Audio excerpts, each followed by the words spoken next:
Aujourd'hui, nous allons passer 1 heure, plus ou moins. Nous allons parler du cadre de diligence raisonnable en matière d'intégrité pour pouvoir opérationnaliser certaines des exigences politiques qui existent déjà en ce qui concerne les risques d'intégrité ou de mauvaise conduite. Nous allons passer à la diapositive suivante. Donc, pour mieux comprendre de quoi il s'agit, nous allons voir de quoi il s'agit lorsque nous parlons de diligence raisonnable en matière d'intégrité. Nous allons voir quelles sont les obligations pour la gestion des risques. Et nous allons également voir comment nous allons pouvoir ainsi pouvoir traiter des différentes méthodes au niveau des différentes exigences qui doivent être tenues en compte et également voir quelles sont les attentes pour quand nous devons inclure ces diligences raisonnables dans un contexte particulier. Nous parlerons en détail des différentes exigences et des différentes instructions ainsi que des différentes modalités qui nous permettront de les vérifier. Il est important de savoir que les différentes institutions doivent réaliser ces diligences raisonnables avant le contrat, avant de réaliser la structure de mise en vigueur, avant de réaliser une alliance au sein de l'organisation pour obtenir l'information nécessaire avant de signer ces contrats. Donc, c'est pour la première fois que nous avons déjà envoyé différentes instructions pour réaliser les choses de manière active et c'est quelque chose que nous devons en compte lorsque nous tenons compte des exigences déjà existantes. Donc, de quoi s'agit-il? Eh bien, très simplement, il s'agit de n'importe quelle activité de collecte d'informations et d'analyse d'entreprise qui sont réalisées par les récipiendaires principaux afin d'évaluer le risque d'intégrité pour les organisations et les individus des sous-récipiendaires. Et c'est quelque chose qui peut se produire dans différents textes. Et ici, nous allons surtout parler des récipiendaires principaux. C'est ce que nous allons examiner. Nous allons également examiner les fournisseurs et également les sous-récipiendaires. Déjà, plusieurs diligences raisonnables en matière d'intégrité en ce qui concerne vos activités eh bien, de passation de marché, d'engagement, etc. Donc, il ne s'agit pas d'inclure un processus complètement nouveau. Nous avons publié ces nouvelles instructions pour nous assurer qu'il y a une certaine cohérence dans notre structure de mise en application et pour nous assurer que nous avons un standard, une norme en relation avec les diligences raisonnables. Pour les récipiendaires principaux, cela pourrait être nouveau, certaines informations pourraient être nouvelles et c'est pourquoi nous avons voulu ce- publier ces instructions. Nous allons donc pouvoir émettre ces lignes directrices pour les fournisseurs. Cela est disponible sur notre page web et si vous utilisez Google également et vous cherchez ces diligences raisonnables en matière d'intégrité, vous allez être envoyé directement sur notre page web pour obtenir toute l'information. Nous avons également des messages clés pour les sous-récipiendaires et pour les fournisseurs de diligence raisonnable en matière d'intégrité. Nous en parlerons par la suite quant à savoir quels sont ces messages clés. Nous passons à la diapositive suivante.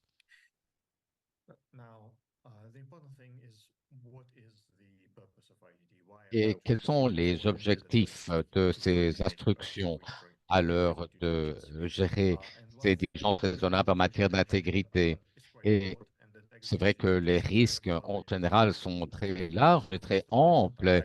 Il est important de mettre l'accent sur les différents risques et nous imaginons que les récipiendaires principaux seront ceux qui choisiront les risques qui doivent être gérés. Il y a toute une série de risques qui sont repris dans les différentes lignes directrices. Nous avons notamment des mesures restrictives.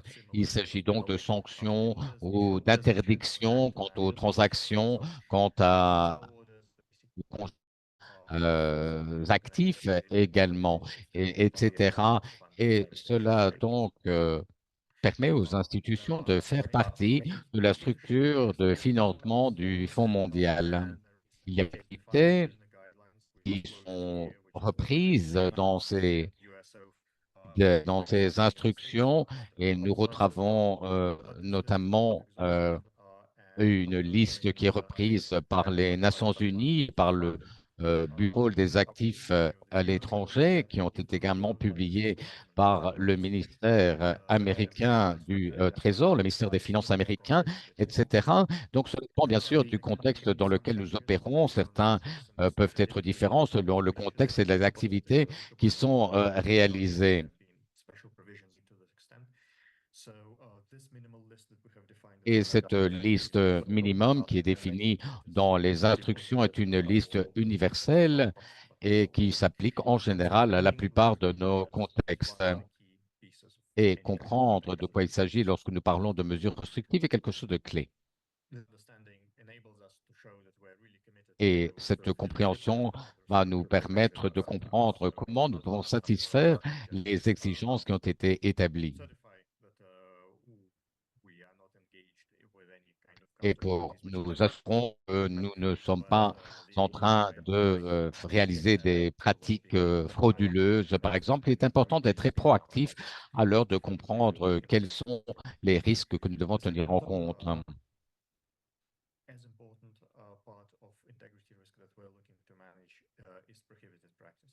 Nous avons également les pratiques interdites. Il s'agit donc de standards qui n'ont pas été. Cela dépend vraiment des valeurs et des procédures internes. Nous sommes engagés à l'heure de réaliser notre mission pour sauvegarder l'intérêt du monde et des bénéficiaires. Il est important de lutter contre ces pratiques interdites et de nous assurer que donc ces pratiques interdites apparaissent dans différents documents que vous devriez déjà connaître, et puisqu'ils existent depuis déjà un certain temps. Nous les retrouvons ici à l'écran. Le premier est la politique du Fonds mondial pour lutter contre la fraude et la corruption, le document que nous appelons PCFC. Cela est en relation avec l'aspect financier, mais nous parlons également de la fraude, nous parlons également de collusion, nous parlons également d'abus, d'obstruction et également de blanchiment d'argent. Donc, il s'agit bien sûr de pratiques et des gens raisonnables d'intégrité, eh bien, va nous permettre de garantir que nous ne réalisons pas ces pratiques. Nous avons également une autre exigence que nous retrouvons dans la politique du Fonds mondial sur les conflits d'intérêts. Il s'agit de tenir en compte les fournisseurs et les sous-récipiendaires. Il est nécessaire de comprendre quel type d'influence et il faut essayer de savoir si nous devons appliquer ce cadre de défense raisonnable en matière d'intégrité, dans quel contexte. En ce qui concerne les conflits d'intérêts, il est important d'établir les réseaux avec les prenants pour nous assurer qu'il n'y a pas de conflit d'intérêts à l'heure de se présenter à ces activités de financement. Et le dernier chapitre, c'est nous avons l'exploitation sexuelle, l'abus sexuel et le harcèlement sexuel qui sont également définis dans le code de conduite. Et nous avons également le principe de protection de l'enfance qui sont également repris dans le code de conduite. C'est vrai que l'actualisation du code de conduite est assez récente, même si celui-ci est d'application au cours des dernières années. Et c'est vrai que ce code de conduite doit être respecté. Et c'est vrai qu'il est toujours important de recueillir l'information nécessaire pour nous assurer que les sous-récipiendaires respectent ces différents codes de conduite et qu'ils donc ne se lancent dans aucune de ces pratiques définies ici aux différents points A, B et C. Et donc, il est important de voir que les différentes parties en jeu s'engagent à respecter l'interdiction de ces pratiques. Il est important donc de gérer les différents risques et c'est de cela qu'il s'agit. C'est pourquoi nous passons maintenant à la diapositive suivante.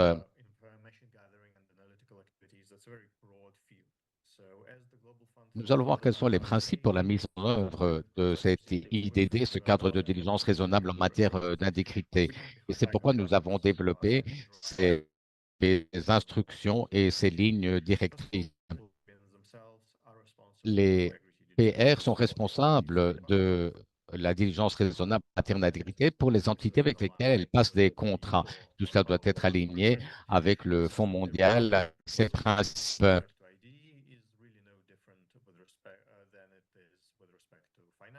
Et donc, il s'agit de la même situation que pour la gestion financière.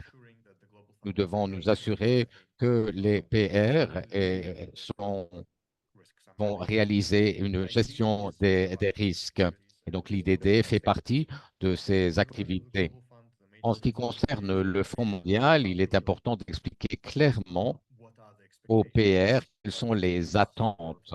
Il est important pour le Fonds mondial d'expliquer au RP quelles sont nos attentes de manière pratique et la gestion des risques et les politiques existantes doivent être opérationnalisées pour garantir le respect de cette diligence raisonnable. Troisième principe, c'est vrai que ces récipiendaires principaux pourraient eh bien, avoir besoin d'une aide externe pour l'application de la diligence raisonnable en matière d'intégrité. Et c'est pourquoi nous allons avoir des experts et des fournisseurs de l'IDD que vous allez pouvoir choisir lorsque la capacité nécessaire n'est pas disponible. Et nous expliquons par la suite comment cette aide, comment ce soutien peut être apporté. Nous avons établi des exigences pour que celle-ci soit très facile à remplir et euh, pour ressembler aux activités que les RP sont déjà en train de développer. Et c'est vrai qu'il y a des activités qui sont très diverses et parfois ces activités ont lieu dans des contextes pleins d'enjeux, donc cela n'est pas toujours très facile. Et c'est pourquoi parfois nous avons besoin d'apporter ce soutien aux récipiendaires principaux. Ensuite, le Fonds mondial doit également procéder en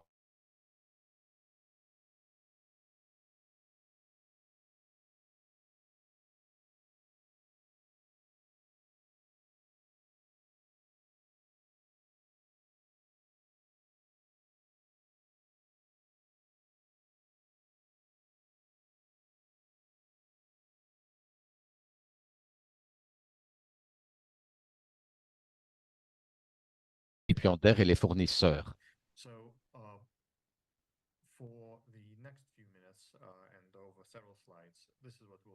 Donc, c'est de cela que nous allons parler maintenant, c'est de voir quel est le rôle de ces récipiendaires principaux et voir de quoi il s'agit lorsque nous parlons d'un IDD cohérent et fonctionnel. Nous devons commencer avec l'évaluation des risques. Les RP sont exposés à différents risques. Certains risques sont déjà connus des récipiendaires principaux et il y a parfois un impact politique potentiel sur l'intégrité du programme.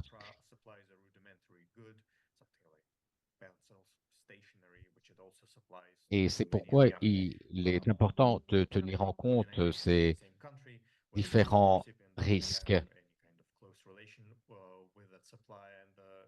ou lorsque nous avons des fournisseurs avec lesquels nous avons des relations très étroites ou lorsqu'il s'agit de fournisseurs qui ont moins d'impact sur le Fonds mondial lorsqu'ils n'ont pas accès aux récipiendaires.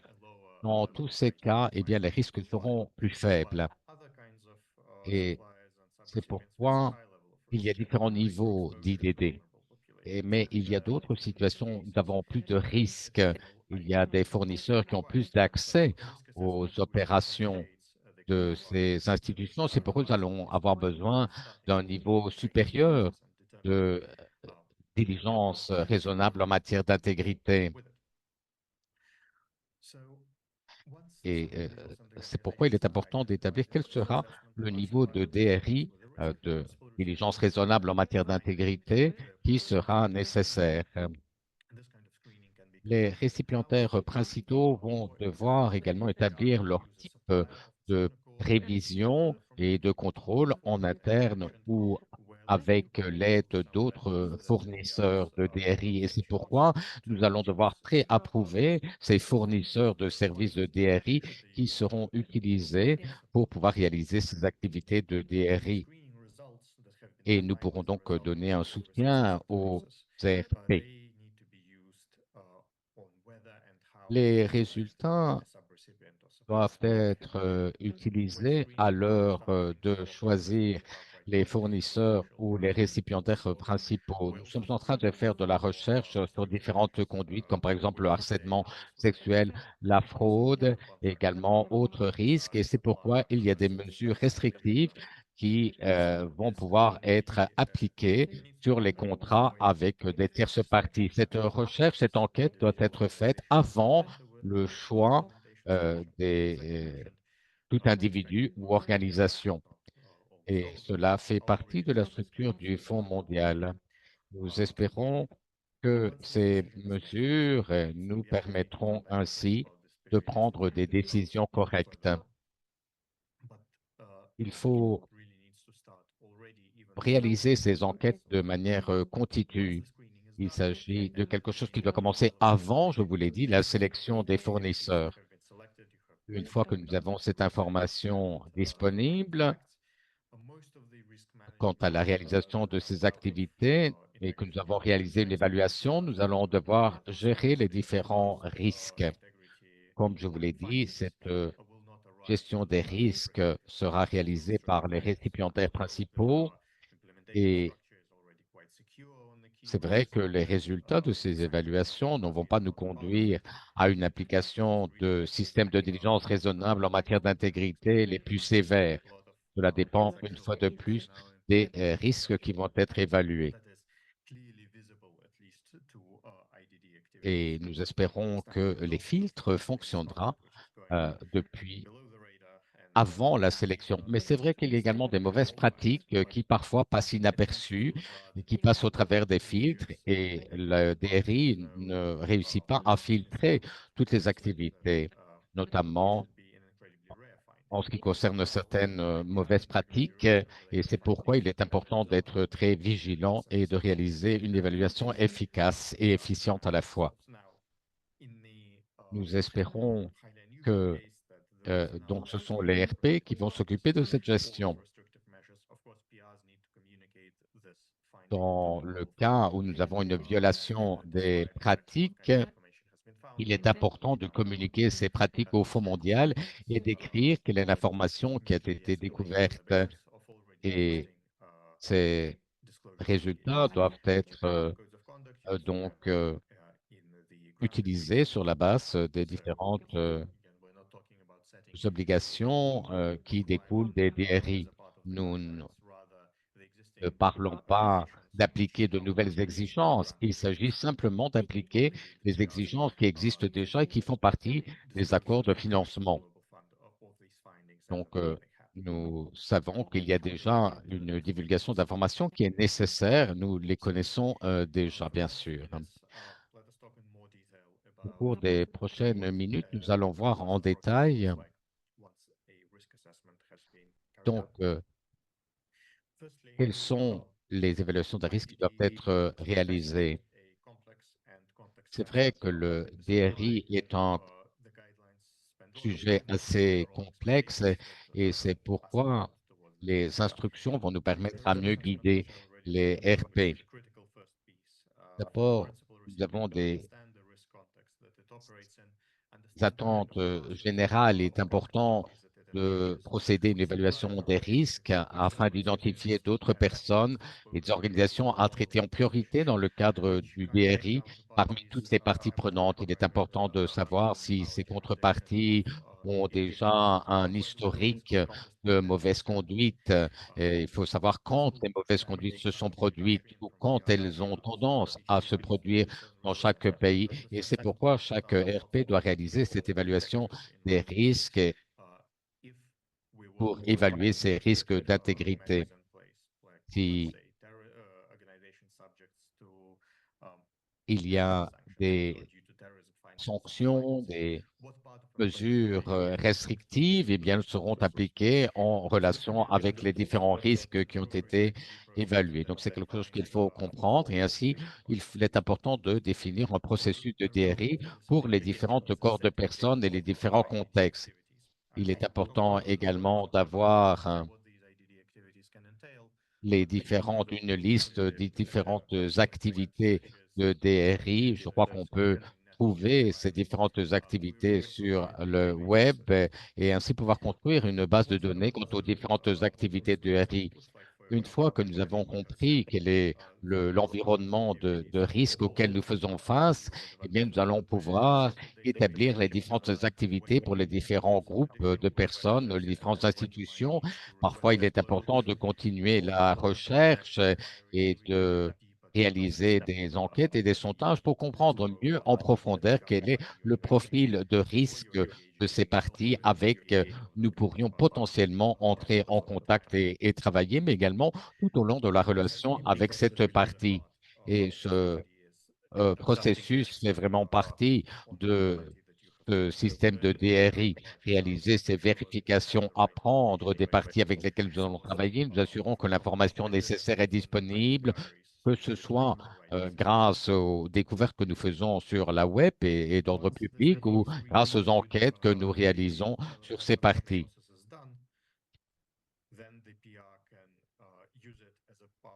Ensuite, le RP peut utiliser cette information pour la prise de décision. Comme je vous l'ai expliqué, cela peut nous conduire à continuer à travailler avec cette tierce partie ou au contraire à arrêter de travailler avec eux ou simplement ne pas engager aucune activité avec ces parties. Et donc la détection d'une mauvaise conduite est de la difficulté de faire confiance à une institution, eh bien, pourrait conduire le RP à clore son engagement avec cette institution ou cette tierce partie en général. Cette information est donc très utile et même alors de mieux travailler avec cette contrepartie. Grâce à cette information, nous pouvons également échanger de l'information quant à la gestion des risques et c'est quelque chose que les récipiendaires principaux réalisent déjà. Cette attention prêtée aux contreparties lorsqu'ils savent qu'il y a des risques qui pourraient se manifester, même si ceux-ci ne se sont pas encore manifestés. Donc, il est important d'avoir eh bien, des visites de sites pour contrôler au détail la situation des fournisseurs. Et ce type de mesure de réduction des risques est également quelque chose qui est fait au travers de ce processus de DRI. Il s'agit d'informer les procédures de gestion des risques grâce à cette information, alors de réaliser cet engagement avec les tierces parties. Mais il y a également des exigences minimales. Nous avons vu le panorama général, mais il y a également des exigences minimales. Il est important de comprendre quels sont les processus de DRI sont appropriés pour chaque classe d'individus ou d'organisation. Et c'est pourquoi le Fonds mondial ne n'établit pas comment les DRI doivent avoir lieu pour chaque RP. Il est plutôt plus intéressant pour le RP de comprendre comment cela doit être réalisé. Il s'agit donc d'une responsabilité de la part des RP, mais c'est vrai que le Fonds mondial a décidé d'émettre certaines exigences minimales. Donc, il s'agit d'une évaluation des risques de base. Il s'agit d'éléments que nous devons retrouver dans tous les activités des RP, des récipiendaires principaux. Il s'agit donc, je vous disais, des exigences minimales qui doivent être en place partout. Bien sûr, remplir les exigences minimales ne veut pas dire que nous remplissons toutes les exigences. Les exigences minimales ne remplacent pas l'évaluation des risques, ni les enquêtes qui doivent être réalisées pour les tierces parties, pour les contreparties. Il est Mais si ces exigences minimales ne font pas partie de notre programme DRI, notre programme DRI n'est pas solide, mais bien sûr, le programme de DRI ne doit pas être consigné seulement à ces exigences minimales. Il y a d'autres composants qui doivent être inclus dans notre processus de DRI. C'est vrai que selon l'environnement dans lequel vous opérez, le contexte peut également avoir un impact sur les contenus, les ingrédients des DRI, mais c'est vrai que ces exigences minimales doivent au moins être respectées. Lorsque toutes les organisations et de récipiendaires principaux et de fournisseurs ayant des budgets supérieurs à 5 millions de dollars doivent réaliser ce processus de DRI.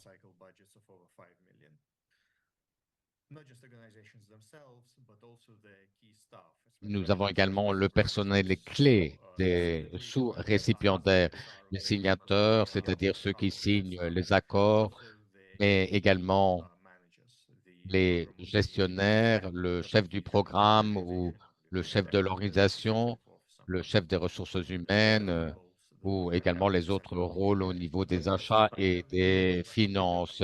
Donc, si ces rôles existent dans l'organisation, ils sont donc sujets à ces exigences minimales. Il faut donc contrôler ces individus pour voir si des mesures restrictives doivent être appliquées ou s'ils encourent dans des infractions.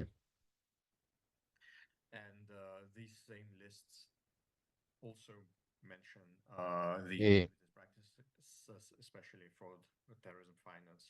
il s'agit notamment de tenir en compte le harcèlement sexuel et également les activités en relation avec le terrorisme et le financement du terrorisme. Donc, nous pouvons une fois de plus faire référence aux documents des Nations Unies ou du ministère américain des Finances. Donc, nous retrouvons une liste des différentes activités en relation avec les mesures restrictives. Il est important, une fois de plus, eh bien, de savoir quelles sont les pratiques interdites. Il est important de vérifier le nom du personnel clé des organisations et du signataire de l'organisation par rapport à des listes définies. Donc, il s'agit une fois plus de minimum. Cela n'est pas suffisant, mais il s'agit d'exigences minimum qui doivent être présentes dans n'importe quel programme de DRI. Et comme nous espérons également que le RP utilise l'information complémentaire et réalise les vérifications nécessaires dans certains contextes pour garantir que le processus de DRI robuste est en place et que l'information est disponible pour l'organisation. Diapo suivante.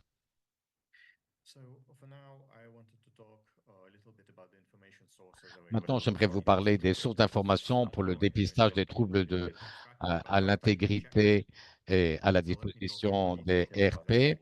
Donc, nous voyons un petit peu ces différentes sources. D'abord, nous avons des recherches de sources ouvertes, y compris les listes de mesures restrictives. Donc, nous pouvons avoir recours à différentes banques de données, différentes pages web sur les mesures restrictives et sur les risques contre l'intégrité. Mais il faut donc réaliser des recherches dans les différents médias. Il faut également étudier les historiques publics pour essayer de vérifier l'intégrité de ces contreparties. Nous avons les réseaux sociaux, nous avons Internet, nous avons également les banques de données nationales et internationales. Dans certains pays, nous avons des banques de données spécifiques quant à des mauvaises conduites en particulier.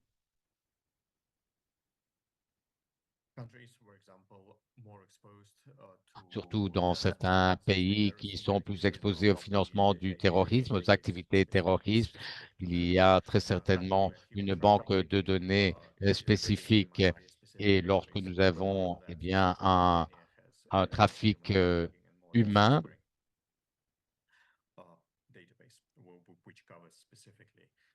eh bien, c'est également quelque chose qui doit être tenu en compte. Et il est donc important de réaliser cette recherche de base pour ainsi nourrir le processus de DRI.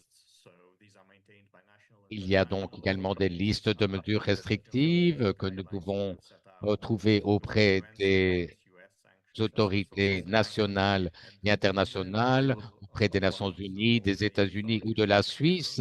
Toutes ces autorités publient cette information sur leur page web, comme c'est le cas pour ces différents pays et institutions, mais il y a également d'autres organisations et autorités qui publient une liste plus ample et plus internationale.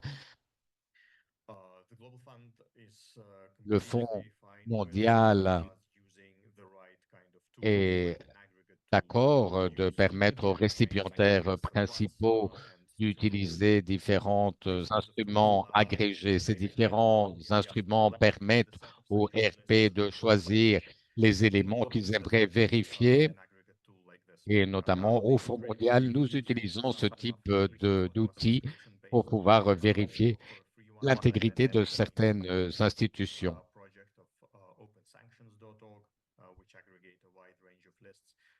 Il est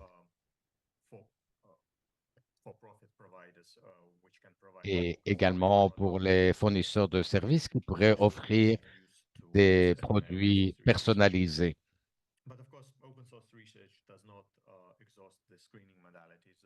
Mais il ne faut pas oublier des modalités de dépistage supplémentaires qui sont disponibles.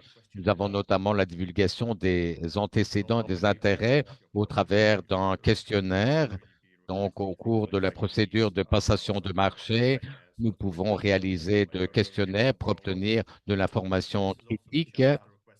Et il s'agit également eh bien, d'avoir une divulgation de toute exposition à des intérêts concurrents, ainsi que la divulgation de litiges ou d'enquêtes judiciaires qui auraient été réalisées dans le passé ou au présent, des mesures restrictives, des incidents historiques de mauvaise conduite qu'aurait souffert une des contreparties. Donc, cela peut être complémentaire à la recherche réalisée en open source et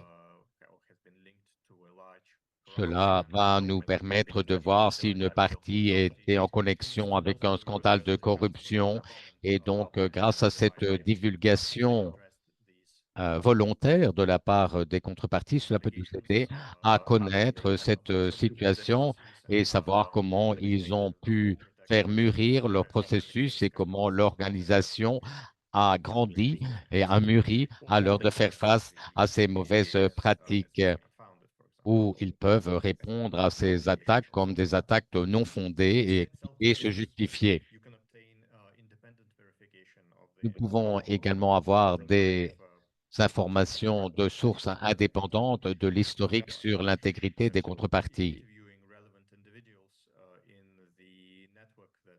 Et nous pouvons notamment obtenir de l'information auprès des personnes qui appartiennent au réseau qui travaillent avec ces institutions, des personnes qui sont responsables de l'historique juridique dans le pays et qui peuvent vous offrir également de l'information quant à l'intégrité de ces contreparties. Et il s'agit ainsi de prêter plus d'attention à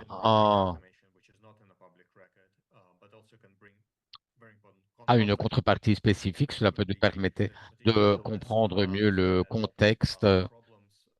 Par exemple, lorsqu'un individu a eu un problème à l'heure de gérer des populations vulnérables, nous pourrions avoir eu un exemple de mauvaise conduite dans une région ou une autre en particulier. Et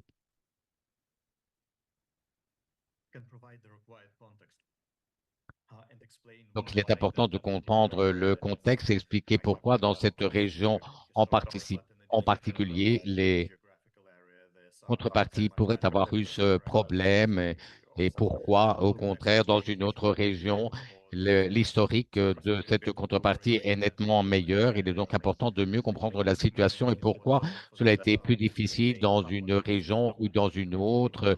Peut-être que le talent des personnes et du personnel utilisé est plus difficile à garantir dans une région ou dans une autre, et cela peut être obtenu grâce eh bien, à l'information publique. Et c'est pourquoi il est important de parler avec les personnes qui sont familières avec l'histoire de cette organisation. Cela peut être très intéressant, surtout dans les régions où les risques sont plus élevés, qu'il y a un potentiel de génération de risques plus élevé également. Il est donc très important de réaliser ce dépistage. Bien sûr, nous pouvons également réaliser des enquêtes formelles. Nous pouvons demander des références formelles sur le lieu de travail auprès du sous-récipiendaire et nous, nous allons obtenir des références pour réaliser ces enquêtes, à l'heure de réaliser ces enquêtes formelles. Et donc, il est important d'obtenir des références qui parlent de manière positive de ces contreparties. Et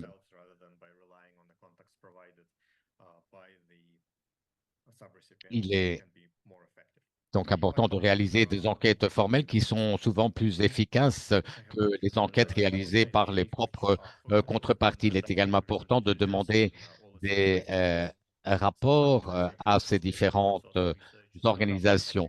Quant aux fournisseurs de DRI, eh bien, cela est obligatoire pour une certaine cohorte spécifique de RP. Les PR font appel à un fournisseur de services de DRI et donc les RP peuvent avoir accès à ces organisations, à ces entreprises qui peuvent avoir accès à des souscriptions ou à des banques de données pour obtenir cette information. Et l'information obtenue peut être très intéressante à l'heure d'évaluer les processus de DRI.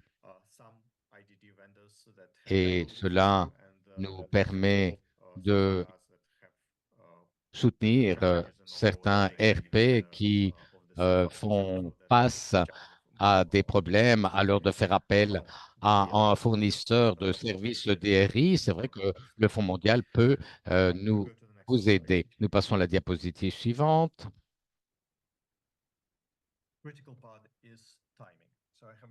Nous allons voir un petit peu le calendrier, la ligne du temps. Les risques qui vont être gérés par ces processus de DRI peuvent être très complexes. C'est pourquoi il est important de commencer cette évaluation avant d'engager des contrats avec les fournisseurs ou avec les récipiendaires secondaires.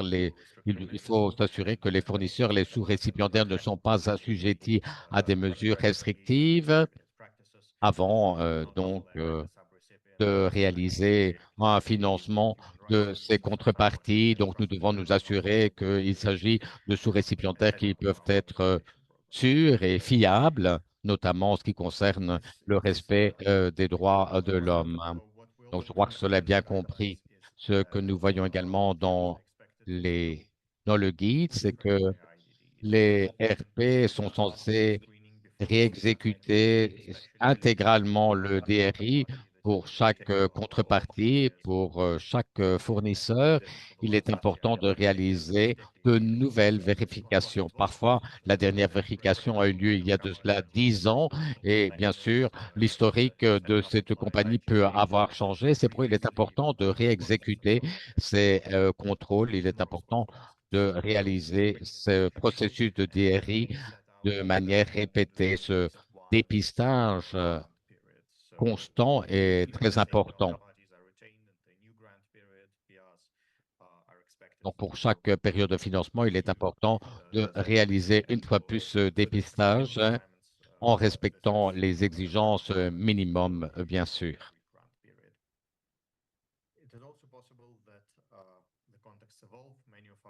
Bien sûr, parfois le contexte évolue pour la plupart des sous-récipiendaires et c'est vrai que lorsque nous avons des situations politiques qui évoluent rapidement ou dans des situations de conflit, eh bien, le cadre de diligence raisonnable en matière d'intégrité doit être très dynamique et doit s'adapter. C'est pourquoi de nouvelles mesures restrictives pourraient entrer en application. C'est pourquoi, une fois plus, le dépistage doit être actualisé parce que la contrepartie qui avait déjà été dépistée, eh bien, pourrait être dans une situation différente et c'est pourquoi il est important de répondre à ces changements, de nous adapter à ces changements au travers de nouvelles mesures restrictives.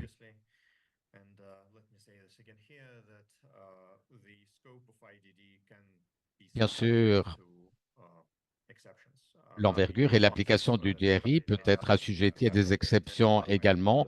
Le Fonds mondial conserve un pouvoir discrétionnaire sur la portée des DRI et conformément aux politiques internes, il peut modifier certains des éléments, certains du champ d'application de ces éléments ou le calendrier d'application de ces éléments.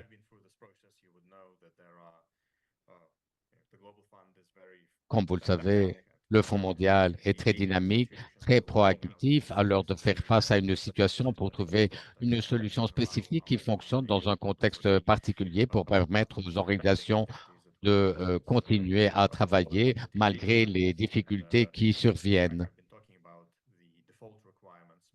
Et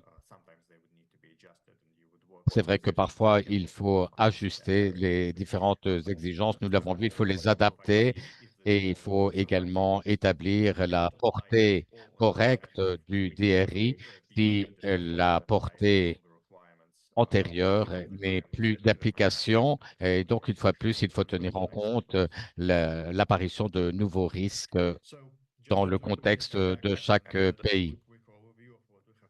Donc, pour revenir à ce que nous avons déjà vu, pour avoir une vue d'ensemble d'un processus robuste de DRI, il est important d'évaluer les risques qui sont très importants pour les récipiendaires principaux. Il est important d'identifier les facteurs de risque. Cela dépend bien sûr des contreparties et il faut adapter la modalité d'application du DRI selon le niveau de risque pour les fournisseurs et pour les sous-récipiendaires. Donc, s'ils sont plus exposés au risque, nous devrons avoir un processus de DRI plus strict, plus sévère pour les récipiendaires et également pour la mise en application du financement. Une fois que l'évaluation a été faite, nous avons ce dépistage. Une fois que nous avons réalisé cette évaluation des risques, il est important de choisir la modalité de DRI en relation avec l'identification des risques qui a été réalisée.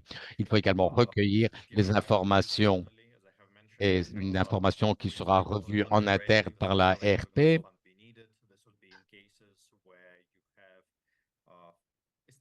Il est donc important d'examiner les résultats du dépistage et la transmission au Fonds mondial le cas échéant.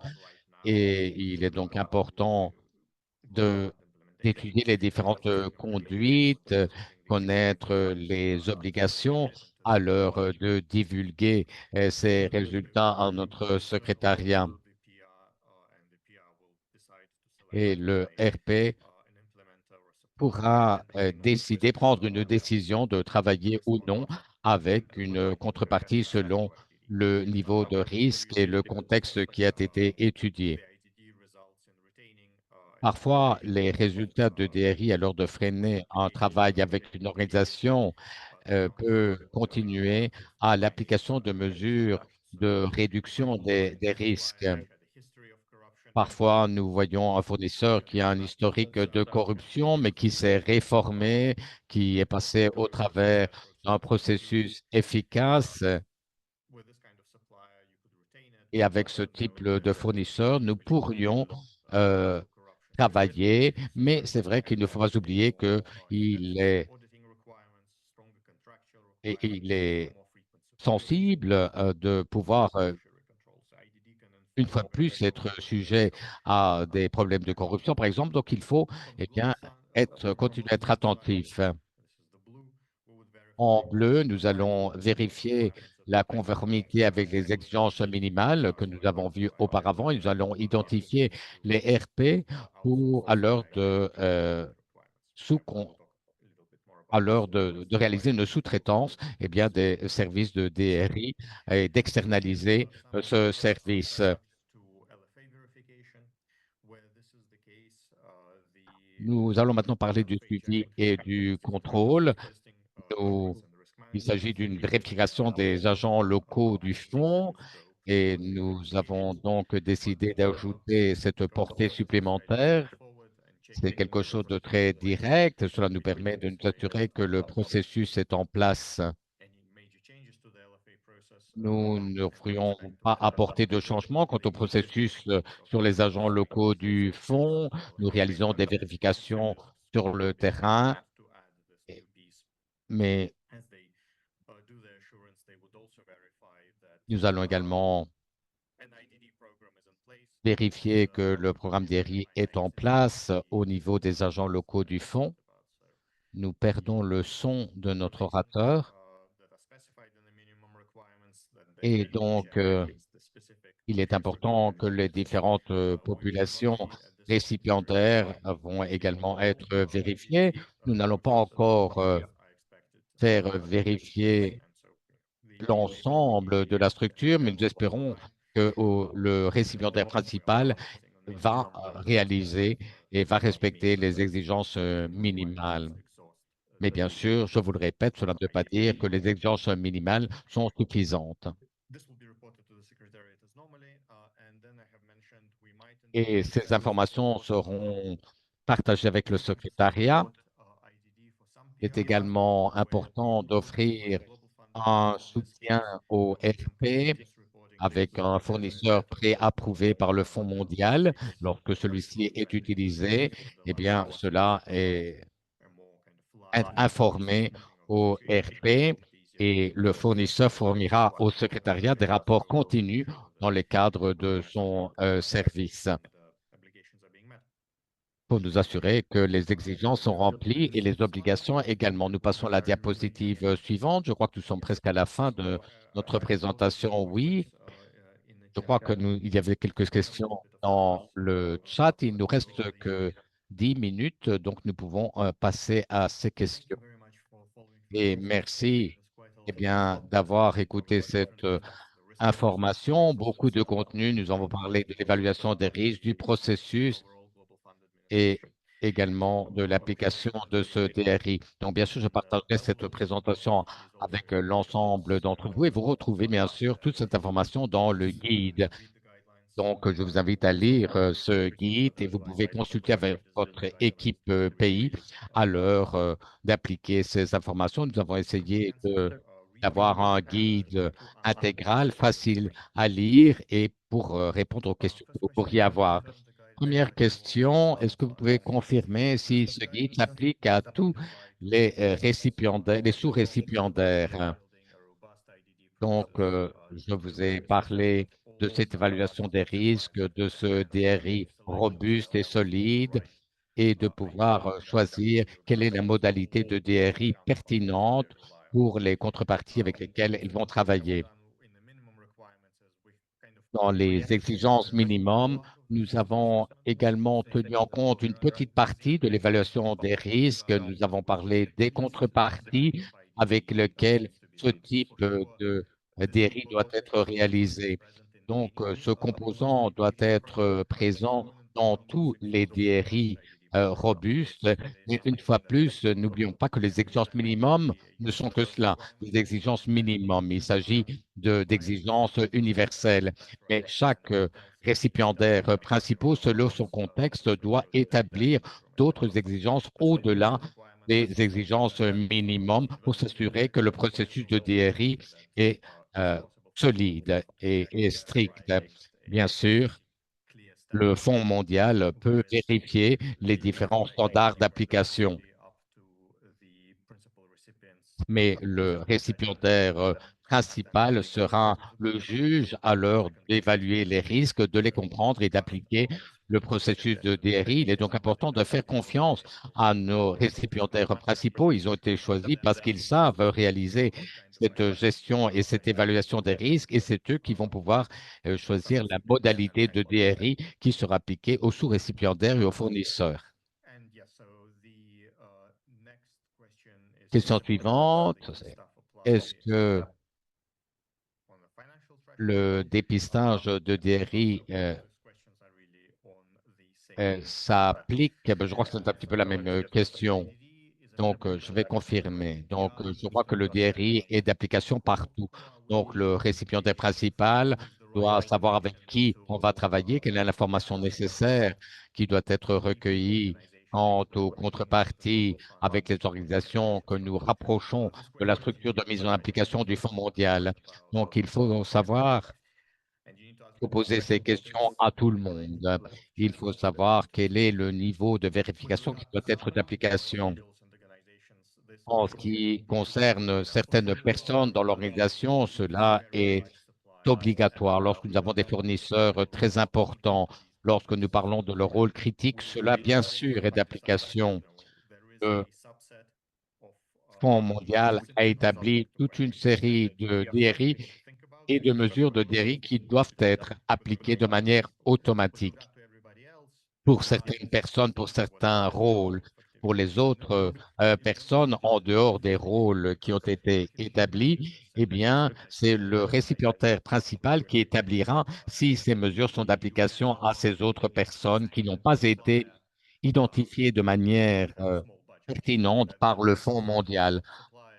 Donc, il est important de voir les sanctions qui pourraient être d'application également.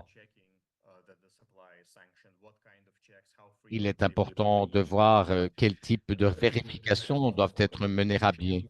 Cela dépend de la maturité du RP, de la situation, du contexte.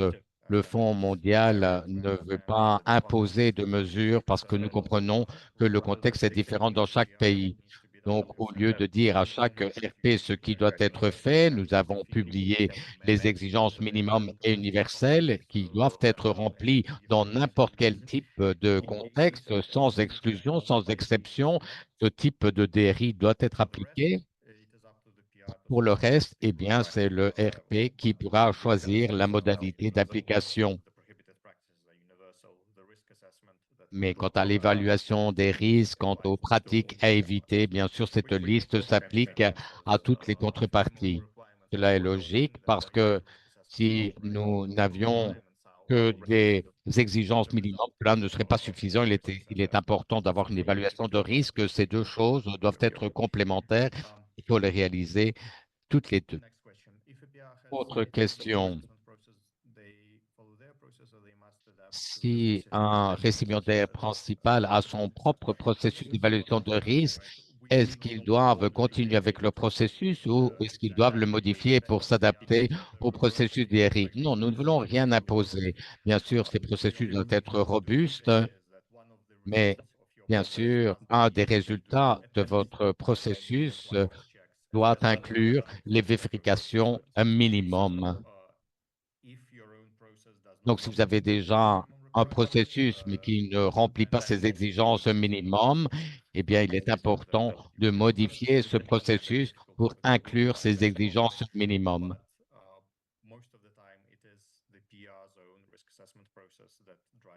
En général, ce sont les récipiendaires principaux qui prendront cette décision. Nous pensons que nous pensons qu'en général, les évaluations de risque sont faites en suivant, par exemple, eh bien, une vérification des sanctions, parce que c'est quelque chose de tout à fait naturel. Je crois que n'importe quelle évaluation de risque inclut ce type de paramètres ainsi que bien d'autres. Donc, nous espérons de ces processus d'évaluation de risque de tenir en compte dès le départ nos exigences minimum. Nous avons une autre question. Lorsque l'évaluation des risques est faite par le récipiendaire principal, Et donc, c'est, est-ce que le Fonds mondial est préparé à financer du personnel supplémentaire pour soutenir les activités du récipiendaire principal? Parce que cela représente parfois beaucoup de travail. Lorsque nous parlons, par exemple, de terrorisme, en ce qui concerne l'évaluation de risque de financement, le Fonds mondial peut aider à financer la structure pour que le récipiendaire ait la structure en place. Mais c'est vrai qu'une des conditions pour être récipiendaire principal est d'avoir la structure suffisante pour réaliser ce processus de DRI. C'est vrai que la charge de travail est importante, la gestion financière est peut-être compliquée et nous avons certains budgets qui sont disponibles pour cette charge supplémentaire de travail. Est-ce que les interviews réalisées dans le réseau dépendent du récipiendaire principal ou du sous-récipiendaire? Bien, cela peut être fait par email, par téléphone ou autour d'une tasse de café. Il est important de parler avec les personnes qui connaissent les sous-récipiendaires ou le fournisseur et connaître l'information, connaître l'histoire à l'heure de travailler avec ce fournisseur. Je crois qu'il s'agit là d'une modalité profonde du DRI. Seulement si les risques sont critiques, lorsque nous voulons vraiment comprendre si nous pouvons faire confiance aux fournisseurs parce qu'ils opèrent dans une situation très compliquée et nous ne pouvons pas faire confiance seulement aux documents écrits qui ont été envoyés. Vous avez besoin de mieux comprendre. C'est pourquoi il est important de parler avec d'autres collègues, avec votre réseau professionnel, avec les sous-récipiendaires pour obtenir cette information supplémentaire. Quel est le point focal au sein du Fonds mondial pour toute question après cette présentation? C'était peu, eh bien, faire passer votre question selon la nature des questions. Eh bien, c'est une équipe ou une autre. Et donc, quant au seuil des 5 millions, eh bien, nous l'avons vu. Si le budget va au-delà de 5 millions, eh bien, c'est quelque chose qui va être d'application, bien sûr. Je crois que nous avons répondu à toutes les questions.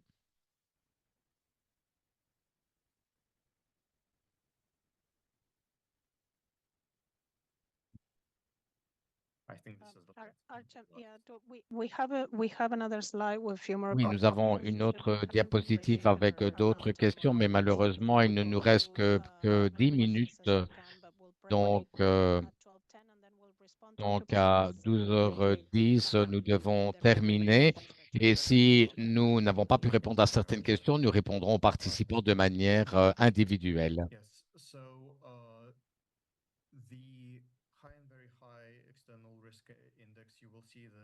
Lorsque nous parlons de l'index sur les risques externes élevés ou très élevés, où est-ce que nous pouvons trouver la liste des pays classifiés comme tels?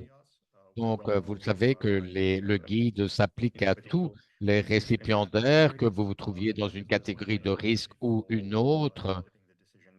Donc, cela s'applique plutôt pour la prise de décision. Est-ce que les guides et les grands outils de DRI sont disponibles pour les RP? Oui, bien sûr, ces outils sont très souples pour que les RP adaptent leurs connaissances pour développer leur propre programme DRI et que cela s'adapte au contexte de risque dans lequel ils travaillent.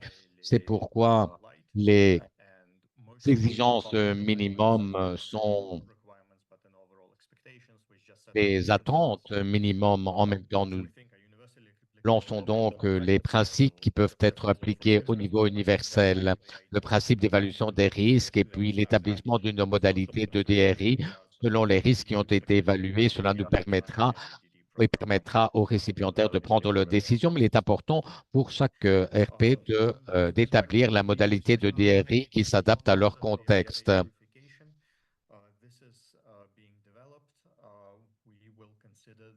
En ce qui concerne les agents locaux du fonds, eh bien,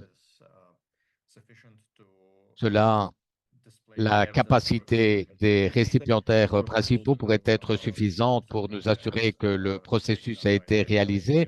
Nous pourrions réaliser de nouvelles vérifications au niveau des agents locaux du fonds, au niveau du Fonds mondial, puisque nous réalisons notre propre vérification, nos propres DRI. Donc, mais c'est quelque chose que nous pourrons voir à l'avenir et nous demandons au RP de nous démontrer que le processus a été réalisé. Si nous voulons réaliser une nouvelle vérification, cela sera fait de notre côté et cela n'aura aucun impact sur l'interaction avec les RP. Est-ce que nous avons des plateformes approuvées qui peuvent être utilisées pour réaliser des DRI? Les plateformes sont les pages web des autorités nationales et internationales qui ont publié par exemple, les Nations Unies, les États-Unis d'Amérique, la Suisse également, et il y a également d'autres fournisseurs de services qui reprennent différentes pages web quant aux différents fournisseurs de services DRI. Le RP peut choisir un prestataire de services DRI robuste pour réaliser ces différentes vérifications. Nous ne demandons à personne d'utiliser un outil en particulier. Nous voulons simplement des outils efficaces. Nous avons parlé notamment d'outils open source.org, notamment que vous pouvez trouver sur Internet. Et c'est vrai que le Fonds mondial est tout à fait neutre à l'heure de recommander un prestataire privé externe que vous pourriez utiliser. Donc, il n'y a aucune plateforme approuvée ou pas. Toutes les plateformes qui respectent les exigences DRI qui font partie de ce guide, eh bien, peuvent être utilisées. Donc, n'importe quelle plateforme peut être utilisée en nous assurant une fois plus que la plateforme remplit vraiment les promesses que cette plateforme nous offre. Normalement, la plateforme vous donnera une liste de sanctions, une liste de risques et vous devez simplement vous assurer que le contenu s'aligne avec les attentes du Fonds mondial et s'il y a un alignement, eh bien, cette plateforme peut être utilisée.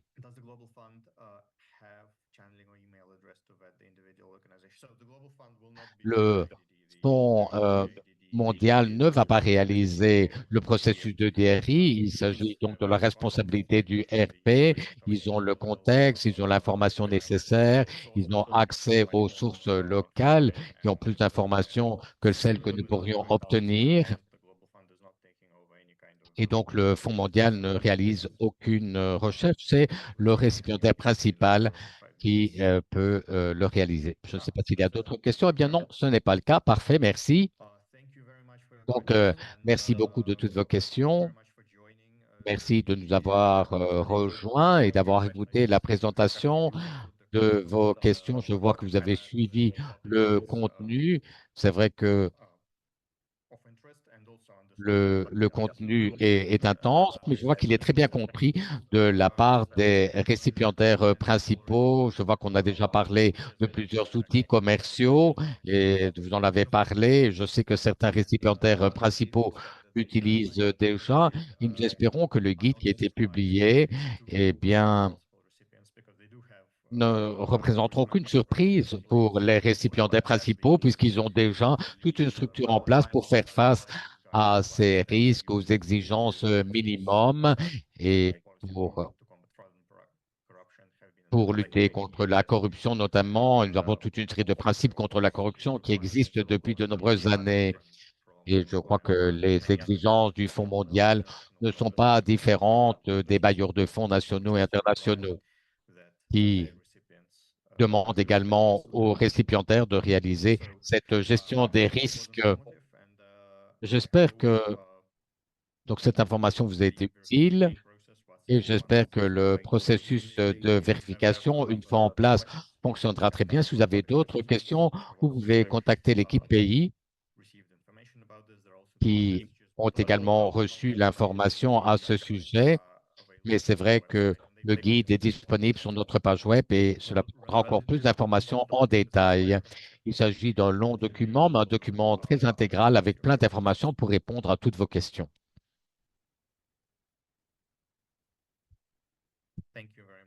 Merci beaucoup. Merci à tout le monde de votre attention et nous espérons pouvoir continuer à travailler ensemble avec le Fonds mondial et merci de mettre en application ce guide et d'évaluer les risques et de les gérer de la manière que vous l'avez déjà fait jusqu'à présent. Merci.